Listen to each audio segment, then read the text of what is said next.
प्रतिशत।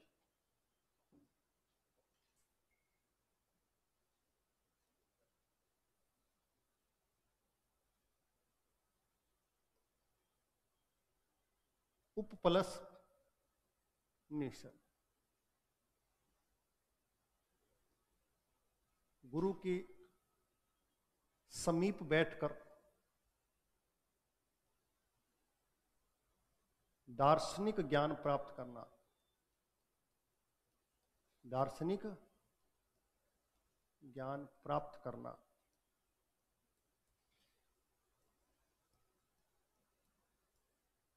यानी कि गुरु शिष्य परंपरा। कौन सी? गुरु शिष्य परंपरा। पहली चीज, उपनिषद जो हैं, मैंने कहा उनको एक विशेष नाम से जाना जाता है। क्या कहा जाता है? वेदांत। वेदों के अंतिम भाग। वेदों के अंतिम भाग, इसलिए इनको क्या कहते हैं? वेदांत कहते हैं। स्पेशल ध्यान रखिएगा। दूसरा,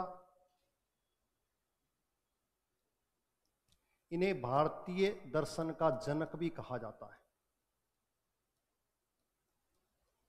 भारतीय दर्शन का जनक कहा जाता है। अब आप कहोगे जनक क्यों कहा जाता है? क्योंकि इसमें जानकारी किसकी है? दार्शनिक विषय की। दार्शनिक विषय का मतलब आत्मा, ईश्वर, मोक्ष। आत्मा, ईश्वर, मोक्ष की जानकारी है किसमें? उपनिषद में। यानी कि जो दिखाई दे रहा है उस ईश्वर की बात ना करके, उस जगत की बात ना करके, जो इससे दूसरा जगत है जिसमें ईश्वर है, मोक्ष क्या होता है, आत्मा क्या होती है, जो प्रश्न आपके मन में हमेशा बने रहते हैं, उन प्रश्नों की जानकारी किससे मिलती है आपको? उपनिषद से। समझ में आ गई बात? ठीक है। उपनिषदों को क्या कहा गया?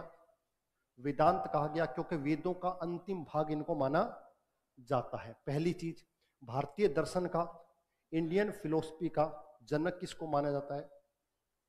उपनिषद को माना जाता है। स्पेशल ध्यान रखिएगा। अब एक चीज और स्पेशल ध्यान रखिएगा, ये जो उपनिषद हैं, कहते हैं ये कुल 108 उपनिषद हैं। कितने? 108 उपनिषद बताए जाते हैं।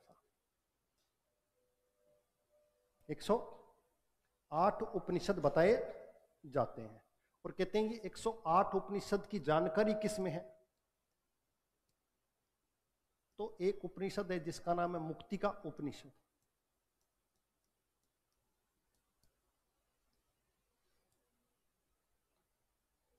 मुक्ति का उपनिषद में कितने? 108 उपनिषदों की जानकारी दे रखी है। हम कहते हैं हमारे कुल कितने उपनिषद हैं? 108। ध्यान रखिएगा। इसलिए 108 आपको माला में भी मिल जाएगा या 1008 मिल जाएंगे। समझ में आ गई बात? हाँ। और एम्बुलेंस का नंबर भी 108 है, इसको भी थोड़ा सा ध्यान रखें। हाँ, एम्बुलेंस भी तो ठीक है। अब 108 उपनिषदों में 2 उपनिषद ऐसे हैं, एक का नाम है प्रश्न उपनिषद और एक का नाम है केन उपनिषद। केन। ये 2 उपनिषद ऐसे हैं जो गद्य और पद्य दोनों में रचे गए हैं।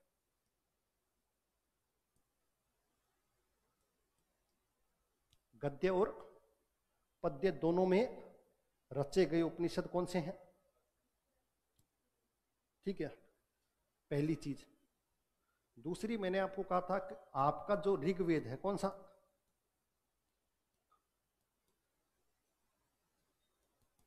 इस ऋग्वेद के 2 उपनिषद हैं, वही जो अब तक आप पढ़ते आए हो। कौन कौन से? ऐत्रेय और कौस्तिकी।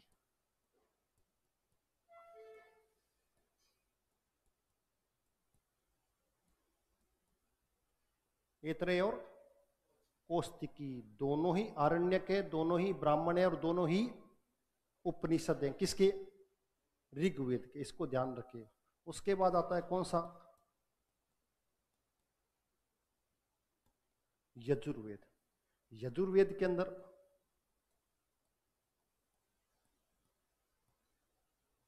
वृहदारण्यक उपनिषद, ईश, कठ, इनको याद रखिएगा आप।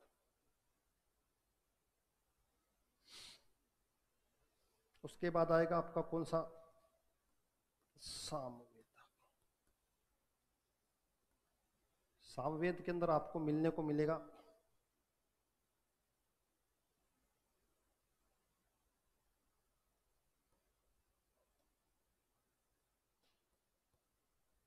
केन और साथ साथ में छांदोग्य उपनिषद। केन और छांदोग्य उपनिषद। और लास्ट कौन सा आता है, अथर्ववेद। अथर्ववेद में आपको मिलेगा प्रश्न, मुंडक, मांडुक्य।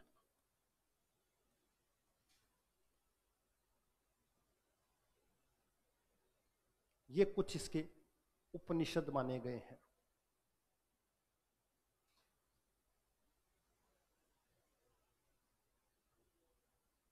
एक 108 उपनिषद में मुक्तिका उपनिषद, मुक्तिका, इस मुक्तिका उपनिषद ही एकमात्र उपनिषद है जिसमें 108 उपनिषदों की जानकारी दी गई है। समझ में आ गई बात। अब इसके अलावा कुछ छोटे मोटे फैक्ट हैं जो उपनिषद से आपके एग्जाम्स में पूछे जाते हैं, वो क्या है, उनको थोड़ा सा ध्यान रखें। एक उपनिषद है जिसका नाम है कठोपनिषद। कौन सा, कठोपनिषद। ठीक है, इसके बारे में बार बार एग्जाम्स में पूछा जाता है क्योंकि इसके अंदर एक डिबेट की चर्चा की गई है।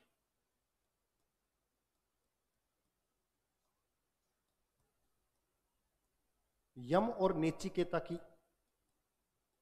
डिबेट की जानकारी दी गई है। किसमें, कठोपनिषद में। कठोपनिषद में ध्यान रखिएगा। किसकी, यम और नेचिकेता के बीच में जो वार्तालाप हुआ था उस कहानी की जानकारी किस में है, कठोप उपनिषद में है। बिल्कुल इस पर ध्यान रखिएगा। दूसरा एक उपनिषद है जिसका नाम है वृहदारण्यक।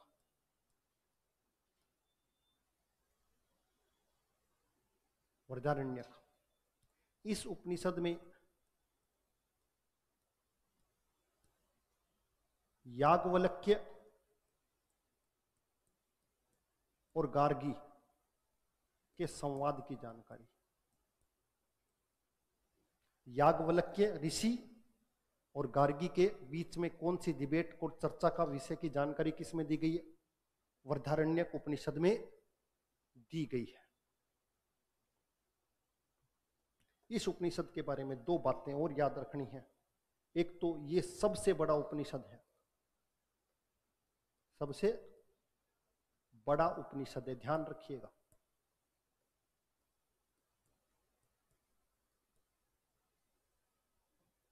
सबसे बड़ा उपनिषद माना जाता है कौन सा, वृहदारण्यक। स्पेशल ध्यान रखिएगा, सबसे बड़ा। और इसके अलावा इसमें पुनर्जन्म की जानकारी भी है। किसकी, पुनर्जन्म की जानकारी से संबंधित जानकारी भी कौन सा उपनिषद देता है, वृहदारण्यक उपनिषद देता है। ठीक है, उसके अलावा एक उपनिषद को आप सभी जानते हो, जहां तक मुझे यकीन है, उस उपनिषद का नाम है मुंडक उपनिषद। मुंडक उपनिषद सभी जानते होंगे इसको, क्योंकि इस उपनिषद से क्या लिया हुआ है, सत्यमेव जयते। सत्यमेव जयते लिया हुआ है, जो कि भारत का राष्ट्रीय वाक्य है, नेशनल सेंटेंस है। राष्ट्रीय सत्य की हमेशा क्या होगी, जीत होगी। सत्य की हमेशा जीत होगी, स्पेशल ध्यान रखिएगा। अच्छा, मुंडक उपनिषद में एक बात और कही गई है, इसमें कहा गया कि यज्ञ जो है ना, यज्ञ एक ऐसी नाव है जिस पर भरोसा नहीं किया जा सकता, जिस पर भरोसा नहीं किया जा सकता। यज्ञ एक ऐसी नाव है जिस पर भरोसा नहीं किया जा सकता। यह सेंटेंस भी लिखा गया है किसमें? मुंडक उपनिषद में।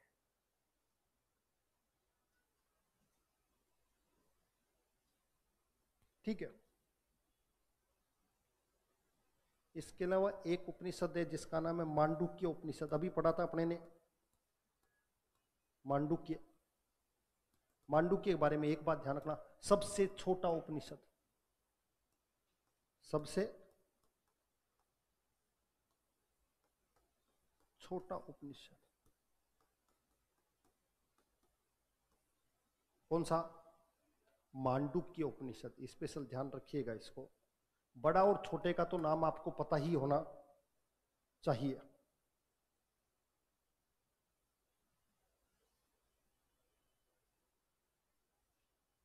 ठीक है।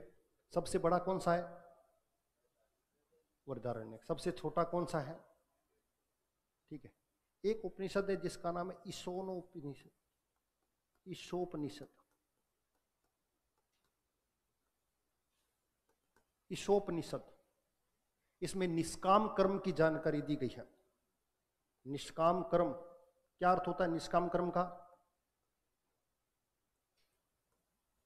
क्या होता है? हाँ, आपकी पूरी की पूरी गीता निष्काम कर्म पर आधारित है। वो कहते हैं उसी कर्म का फल मिलेगा जिसकी आपने इच्छा नहीं करी हो। बिना स्वार्थ के जो काम करोगे तभी उसका फल मिलेगा, अन्यथा उसका फल नहीं मिलेगा। कि कुछ अच्छा दे दिया है, उसको रिकॉर्ड कर लिया है और यूट्यूब पर अपलोड कर दिया है, उसका फल नहीं मिलेगा। क्यों? क्योंकि आप उसके द्वारा जो आपने काम किया उसके बलबूते पर आप कुछ लेने की प्राप्त या कोशिश कर रहे हो। वो कार्य जो बिना स्वार्थ के किया जाता है उस कार्य को कहा जाता है निष्काम कर्म। कौन सा कर्म? ये ध्यान रखिएगा आप स्पेशल। ठीक है। पूरी की पूरी भगवत गीता का निचोड़ यही है, एक ही निचोड़ है, बिना फल के कर्म करे जा। वो कहते हैं ना कि जब कृष्ण अर्जुन को कहता है तो क्या मैं सामने वो है, मैं हथियार? तो उसने कहा कर्म ही है सबसे बलवान। आपको कर्म करना है, उसका फल या परिणाम क्या होगा इससे कोई मतलब नहीं। अपने कर्म को ध्यान रखो, समझ गया? तो अपने को क्या रखना है? कर्म। और वो कर्म कौन सा? निष्काम कर्म। कर्म तो सभी करते हैं दुनिया में, ऐसा कोई व्यक्ति नहीं होगा जो कर्म नहीं करेगा। समझ में आ गई बात? लेकिन कर्म, कौन से कर्म का आपको परिणाम मिलेगा वो इसी का मिलेगा, और कर्म का परिणाम आपको नहीं मिलेगा। इसके अलावा एक उपनिषद और नाम लिख लो जिसका नाम है श्वेताश्वर उपनिषद। श्वेताश्वर उपनिषद शिव की जानकारी। किसकी? शिव की जानकारी को प्राप्त करने का स्रोत कौन सा है? श्वेताश्वर उपनिषद, जिसमें शिवलिंग की पूजा की जानकारी दी गई है।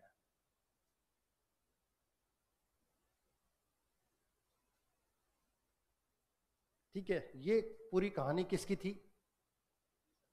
लेकिन एक शब्द है जो स्पेशल ध्यान रखना, बिल्कुल स्पेशल अलग करके लिखवा रहा हूं इसलिए कह रहा हूं, ध्यान रखिएगा। उपनिषद कौन सा? उपनिषद प्लस, दिखाई नहीं दे रहा। उपनिषद के बाद ब्रह्मसूत्र। कौन सा? ब्रह्मसूत्र। और साथ में गीता। कौन सी गीता? भगवत गीता। इन तीनों को एक चीज कहा जाता है प्रस्थान त्रयी। प्रस्थान त्रयी कहा जाता है। ये याद रखिएगा, कहीं भी रेड लाइन से इंपोर्टेंट लिखिएगा। तीनों को इंक्लूड रूप से प्रस्थान त्रयी कहा जाता है, जिसमें उपनिषद, ब्रह्मसूत्र और साथ साथ में भगवत गीता, तीनों को एक साथ क्या कहा गया? प्रस्थान त्रयी कहा गया। स्पेशल ध्यान रखिएगा। उपनिषद इतने सारे हैं। भगवत गीता की रचना किसने करी? श्री कृष्ण ने। भगवत गीता का रचनाकार कौन है? श्री कृष्ण। समझ में आ गया? और ब्रह्मसूत्र की रचना अगर आप लिखना चाहते हो तो लिख सकते हो, बाद नारायण। हाँ, बाद नारायण के द्वारा ब्रह्मसूत्र की रचना की गई। ये आपका कंप्लीट उपनिषद है। इसके अलावा किसी और टॉपिक को पढ़ने की आवश्यकता, या तो क्वेश्चन बनेगा तो वेद से बनेगा, या क्वेश्चन बनेगा तो उपनिषद से बनेगा। समझ में आ गया? इसके अलावा किसी से भी नहीं बनेगा। इसमें कितना भी लिखना चाहते हो उतना लिख सकते हो, लेकिन फिर भी आप ध्यान रखना, जैसे ये है कौन सा? छांदोग्य उपनिषद, तो इसके अंदर अद्वैतवाद की जानकारी दी गई। किसकी?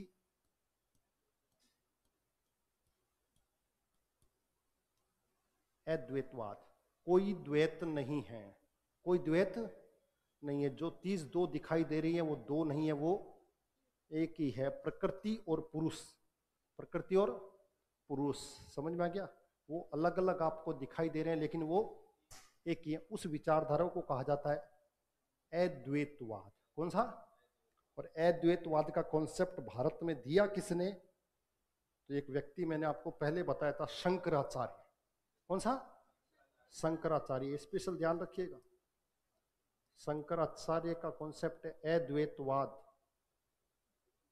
शंकराचार्य। और अद्वैतवाद को फिर कई सारी विचारधाराएं चली, अद्वैतवाद, द्वैतवाद, द्वैताद्वैतवाद, विशिष्टद्वैतवाद। ये इसी की विचारधारा से निकले हुए हैं अलग अलग। एक कह रहे अद्वैत है, एक ने ए हटा दिया, क्या कर दिया? एक ने द्वैत के आगे फिर द्वैत लगा दिया, द्वैत द्वैतवाद। एक ने कहा ए को हटा दो, विशिष्ट लिख दो, विशिष्ट द्वैतवाद। समझ में आ गया? जिसको आप पढ़ते हो निम्बार्काचार्य, वल्लभाचार्य, रामानुजाचार्य या शंकराचार्य। आगे चलकर बात करें मध्यकाल के अंदर पूरी की पूरी एक कॉन्सेप्ट समझ में आएगा। ठीक है, तो बात किसकी करी? मुख्य रूप से क्या है? कौन सा ज्ञान? दार्शनिक ज्ञान का मतलब जो ऐसे प्रश्न जो आपके मन के अंदर हमेशा विचार चलता रहता है, आत्मा क्या है, ईश्वर क्या है, मोक्ष होगा या नहीं होगा, पुनर्जन्म होगा या नहीं होगा, उन सारे प्रश्नों का जवाब किसमें है? उपनिषद में है। वेदों के अंत में रचे गए हैं, इसलिए क्या कहा गया? वेदांत कहा जाता है। अब परा और अपरा विद्या, कौन सा? एक चीज ध्यान रखिएगा, आपसे पूछे इसमें क्या है तो इसमें ज्ञान कांड है। कौन सा? वेदों के अंदर कर्म कांड है, वेदों में कर्म कांड है। उपनिषद में क्या है? ज्ञान कांड है। ये वास्तविक रूप से व्यवहारिक जो ज्ञान है उसकी, क्योंकि वेद तो केवल एक ही बात करते हैं, हवन यज्ञ, आपको जिसकी पूर्ति का, और भौतिक जगत की बात करते हैं।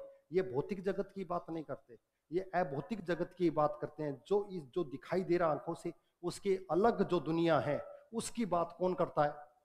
उपनिषद करता। हो गया? कोई दिक्कत नहीं है? आके कल पूछ लूं, बता दोगे ना? ठीक है, धन्यवाद। अगला टॉपिक लिखो, अगले में आ जाओ।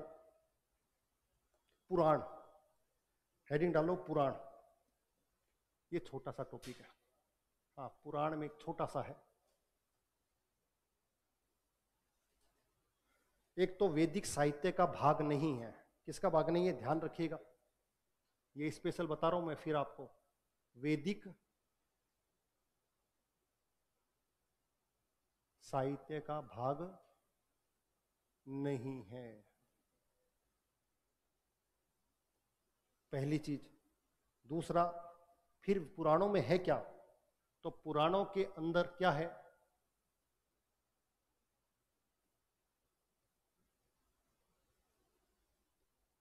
प्राचीन इतिहास की जानकारी, और साथ साथ में जो हम सुनते हैं ना, कहानियां, स्टोरियां,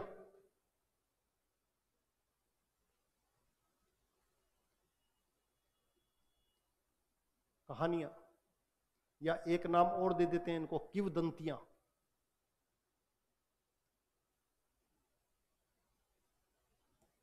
किंवदंतियां जिनका कोई सोर्स नहीं है, बस पीढ़ी दर पीढ़ी हाँ चलती जा रही हैं। उसको बता दिया। मम्मी से पूछोगे, दादी से पूछोगे क्या हुआ था ऐसा, वो कहेंगे पता नहीं, बस मेरी दादी ने मुझे कहानी सुनाई थी तो मैंने तुम्हें सुना दी। समझ में आ गया? वो सारी जानकारियों को क्या कहते हैं? पुराण कहते हैं। समझ में आ गया? एक तरीके से इतिहास का लेखन, किसका? इतिहास का लेखन किस में काउंट होता है? पुराणों में। हमारे कुल 18 पुराण माने गए हैं। कितने? 18 पुराण माने गए हैं।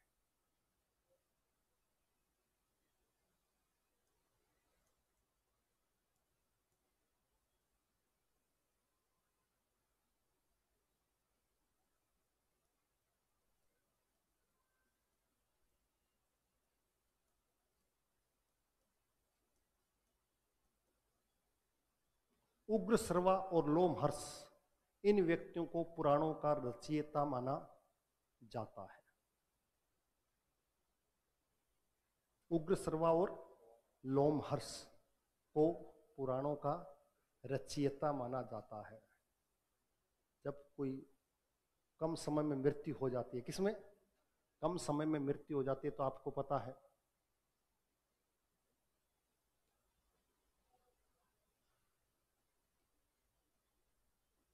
गरुड़ पुराण का वाचन किया जाता है। ये प्रोग्राम किया जाता है, कई जगह पर घर में करते हैं, कई जगह शमशान में भी किया जाता है। तो हाँ ध्यान रखिएगा, कुछ हैं आपको इसमें से कोई क्वेश्चन पूछना नहीं है, लेकिन 2 फैक्ट इसके सबसे महत्वपूर्ण है। एक है मत्स्य पुराण। कौन सा पुराण? मत्स्य पुराण को सबसे प्राचीन पुराण माना जाता है। सबसे प्राचीन पुराण, याद रखिएगा जो मैं फैक्ट 1-2 बता रहा हूं उससे संबंधित। और मत्स्य पुराण में एक राजवंश की जानकारी है जिसका नाम है सातवाहन वंश। हाँ नाम तो हमेशा सुना हुआ ही मिलेगा, सातवाहन वंश।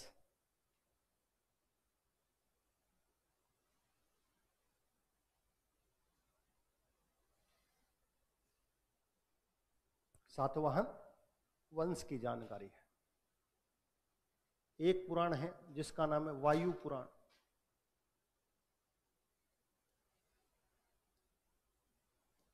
वायु पुराण में गुप्त वंश की जानकारी है।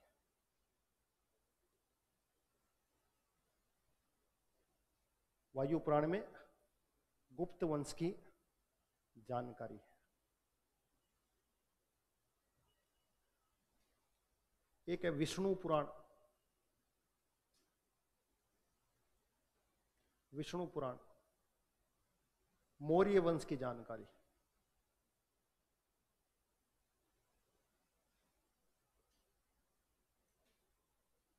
मौर्य वंश की जानकारी है। ये 3-4 फैक्ट आपको पुराणों से पता होने चाहिए। या तो क्वेश्चन यहां से आएगा कि पुराणों का रचयिता किसे माना जाता है, या फिर इनमें से कोई ना कोई क्वेश्चन पूछ लिया जाएगा। समझ में आ गई बात? इनको याद रखिएगा, लेकिन मुख्य रूप से आपको उपनिषद याद रखने हैं और वेद याद रखने हैं, जहां से एग्जाम में क्वेश्चन पूछा जा सकता है। ठीक है, अब ये जब धर्म दर्शन की बात कर रहे हैं तो इसमें 2-3 चीजें और आप पढ़ लो। एक तो आपके पंच महायज्ञ हैं। कितने? 5 महायज्ञों के नाम लिख लीजिए, आपके एग्जाम्स में आ सकता है। कितने यज्ञ हैं? 5 महायज्ञ।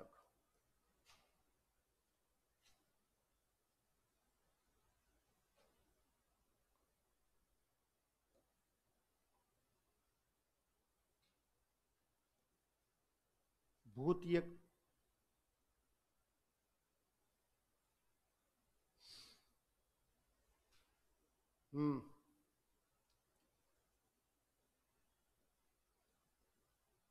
देव यज्ञ, पितृयज्ञ,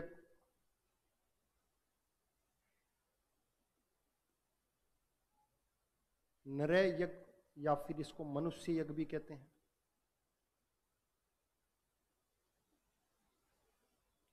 और ऋषि यज्ञ। ऋषि यज्ञ या इसको ब्रह्म यज्ञ भी कह देते हैं।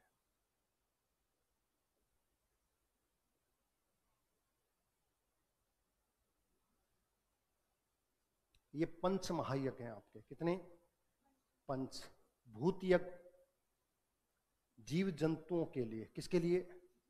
चींटी मकोड़े जीव जंतु जितने भी हैं उनकी रक्षा के लिए, उनकी कामना के लिए जो यज्ञ किया जाता है वो भूत यज्ञ कहलाता है। पहली चीज। देवताओं को खुश करने के लिए देव यज्ञ। श्राद्ध जो मुख्य रूप से पितरों को शांति देने के लिए, उनकी आत्मा भटकती ना रहे उसके लिए कौन सा? पितृयज्ञ।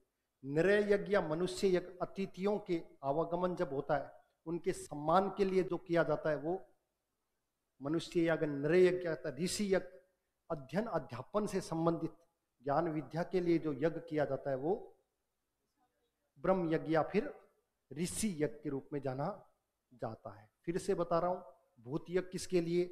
जीव जंतुओं के लिए। किसके लिए? जीव जंतु। एक एक शब्द याद रखिएगा, जीव जंतु के लिए। देव यज्ञ नाम से ही पता लग जाएगा, देवता के लिए। पितृ यज्ञ पितरों के लिए, अतिथियों के लिए। और लास्ट वाला अध्ययन अध्यापन से।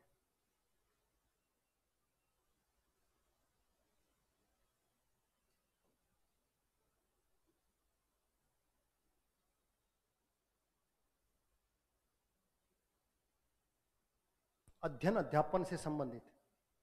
अतिथि गेस्ट। आजकल तो गेस्ट को देखकर ये पूछते हैं कब जाएगा, कब वापस जाएगा गेस्ट? शहर में। किसमें? शहर में। गांव में अभी भी है। अगर आपके टाइम से पहले कोई व्यक्ति गांव में आ गया है तो मुझे लगता नहीं है कि उसको खाना खाए बिना। मेरा जो उत्तर प्रदेश का ट्रेंड है वो तो यही है। अगर वो तो सभी गांवों के अंदर प्राचीन में, अब तो मॉडर्न गांव भी मॉडर्न हो गए। क्योंकि गांवों के अंदर आजकल मैं देखता हूँ हमारे उधर तो एसी लगे हुए हैं गाँव में।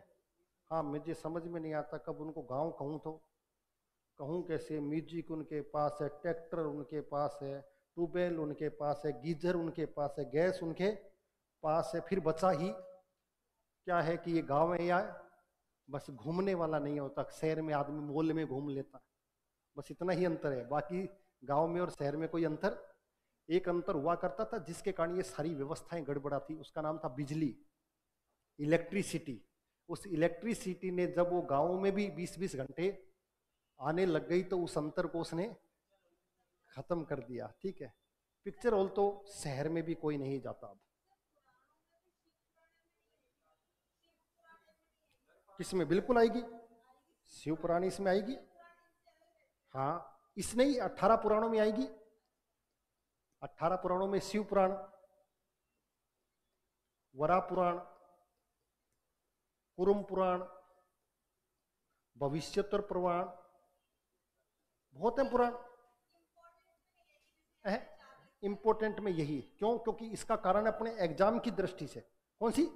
इसमें जब अपने जाएंगे तो कहीं ना कहीं मुझे लग रहा आध्यात्म में चले गए। किस में चले गए? ये भी नहीं आएगा। कौन सा? ये भी, ये तो मैंने बता दिया था आपको, इसके बारे में कुछ नहीं। गरुड़ पुराण तो क्या होता है, ज्यादातर घरों में करवा लिया जाता है कि अकस्मात जो डेथ हुई समय से पूर्व जिसकी डेथ हो जाती है उसके लिए कहा जाता है, ऐसा माना जाता है। ठीक। ये वाला अध्ययन और अध्यापन के लिए, अध्ययन अध्यापन स्टडी के लिए, ये अतिथि के लिए, ये पितरों के लिए, देवता के लिए, जीव जंतु के लिए। इसके अलावा एक चीज और छोटी सी लिख लो, त्रिरत्न या त्रिरत्न, त्रिऋण। 3 आपके त्रिऋण हैं। कौन कौन से?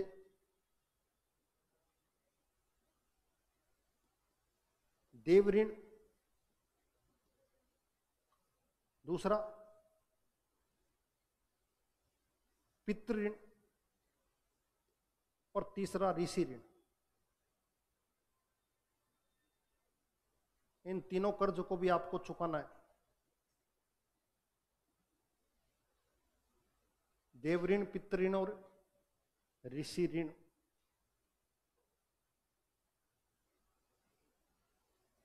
ये पंच महायज्ञ हैं, ये त्रि ऋण हैं जो आपको उतारने हैं। ठीक है, कोशिश जीवन में यही करनी है, देवताओं की आराधना करके, उनकी पूजा पाठ करके ऋण उतार। पितृ ऋण में दो कॉन्सेप्ट हैं, एक तो पितरों को खुश करने के लिए, एक कहा जाता है संतान उत्पन्न करके। किसकी? संतान उत्पन्न करके आपने पितृ ऋण को चुका दिया है। और तीसरा ऋषि ऋण, जिससे आपको ज्ञान की प्राप्ति हुई है, उस ज्ञान को आप अगली पीढ़ी तक पहुंचा दोगे तो आपको उस ऋषि ऋण से क्या मिल जाएगी? मुक्ति मिल जाएगी। ये तीन प्रकार के ऋण माने गए हैं। समझ में आ गई बात? इसको ध्यान रखिएगा। इसके अलावा एक जो बचपन में आप पढ़ते आए हो, 4 पुरुषार्थ हैं। कितने? 4। धर्म, अर्थ, काम और मोक्ष। धर्म, अर्थ और काम और मोक्ष, ये 4 क्या माने गए हैं? पुरुषार्थ। ठीक है, और इसके साथ साथ 4 क्या हैं? आश्रम हैं। 4 आश्रम हैं। कौन कौन से?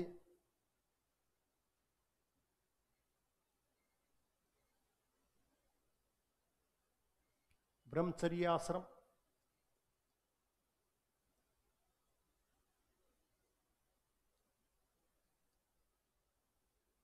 गृहस्थ आश्रम, वानप्रस्थ आश्रम। हाँ, ये जल्दी याद रहेगा, वो जल्दी याद रहा हैं। सारे याद हैं? अच्छा, इन आश्रमों की जानकारी कौन से उपनिषद में है?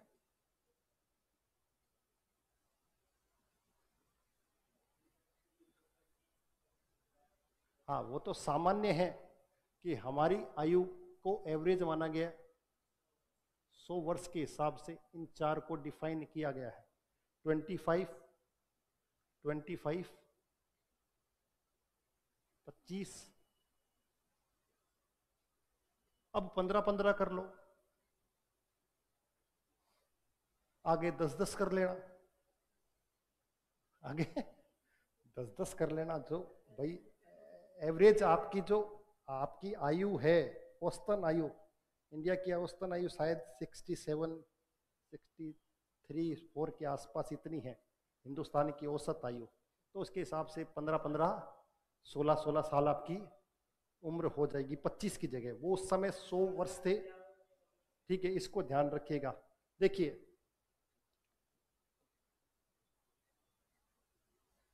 धर्म,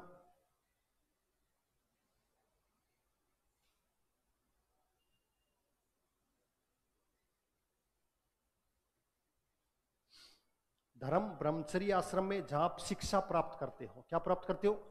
शिक्षा प्राप्त करना ब्रह्मचर्य आश्रम के अंतर्गत आता है। अर्थ, ठीक है, उसके बाद काम भी गृहस्थाश्रम के अंदर, और उसके बाद मोक्ष कौन सा? ब्रह्मचर्य आश्रम जिसमें शिक्षा प्राप्त करनी, गृहस्थाश्रम विवाह से संबंधित। कहते हैं सबसे आश्रमों में सबसे श्रेष्ठ आश्रम माना जाता है, सबसे श्रेष्ठ आश्रम माना जाता है। ठीक है, वानप्रस्थ क्या है? कि जो आपका जो भी अनुभव आपने अब तक प्राप्त किया है, उस अनुभव को समाज की सेवा के लिए लगा देना, वो क्या कहलाता है? वानप्रस्थ आश्रम। समझ में आ गया? जैसे बूढ़े बुजुर्ग होंगे, वो अपने अनुभव अपने पोतों में, अपने बेटे में, अपने आस पड़ोसियों को जो भी उन्होंने जीवन में प्राप्त किया है, उसको समाज के कल्याण के लिए लगा देना। और संन्यास आश्रम उसके स्वयं के लिए, उसके स्वयं के विकास के लिए, और उसका उद्देश्य क्या है? मोक्ष की प्राप्ति। मोक्ष का मतलब क्या है? पुनर्जन्म से छुटकारा। किससे? पुनर्जन्म से छुटकारा। छुटकारा। ठीक है, अब एक चीज और ध्यान रखिएगा आपको, ये जो आपने ये याद किए हैं, इन 3 आश्रम कौन से, शुरुआत के तीनों आश्रमों की जानकारी एक उपनिषद में है जिसका नाम है छांदोग्य उपनिषद। छांदोग्य उपनिषद याद रखिएगा, अभी लिखवाया था मैंने नाम, याद होगा तो आपको, जिसमें अद्वैतवाद लिखवाया था। तो 3 की, और इन चारों की बात करें कि ये चारों के चारों उपनिषद किसमें है इसकी, तो एक उपनिषद है जिसका नाम है जबालो उपनिषद। हाँ, या कई जगह पर आपको जबाली मिल जाएगा, एक ही बात है, जबालो या जबाली उपनिषद, ये याद रखिएगा आप।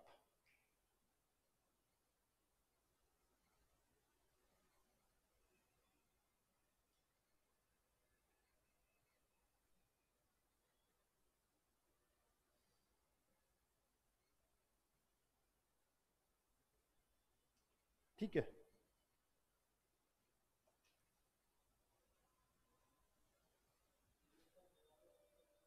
हाँ जबालो या जबाली, हाँ सेम ही है।